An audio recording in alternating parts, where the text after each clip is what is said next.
ভারতের প্রধানমন্ত্রী নরেন্দ্র মোদীর আমন্ত্রণে 2 দিনের রাষ্ট্রীয় সফরে আজ নয়াদিল্লি যাবেন প্রধানমন্ত্রী শেখ হাসিনা।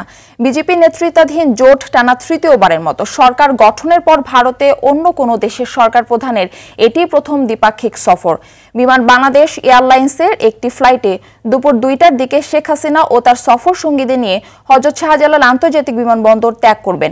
নগদের কাছে সব গ্রাহকই প্রিয়, তাই তো সারা দেশে ক্যাশ আউট চার্জ সবচেয়ে কম। ফ্লাইটটি স্থানীয় সময় বিকেল 4টায় নয়াদিল্লির পালাম বিমানবন্দরে অবতরণ করবে। সফরে বাংলাদেশ ও ভারতের মধ্যে বিদ্যমান দ্বিপাক্ষিক সম্পর্ক আরও জোরদারের পাশাপাশি অর্থনীতি, যোগাযোগ ও জ্বালানিতে গুরুত্ব দিয়ে দুই দেশের মধ্যে 10 থেকে 13টি চুক্তি ও সমঝোতা স্মারক সই হতে পারে। তিস্তা বিষয়ে আসতে পারে নতুন প্রস্তাব। দ্বিপাক্ষিক সম্পর্ক ছাড়াও এ সফরে গুরুত্ব পাবে ভূ রাজনীতি। কাল রাত 9টায় ঢাকায় ফেরার কথা রয়েছে প্রধানমন্ত্রীর।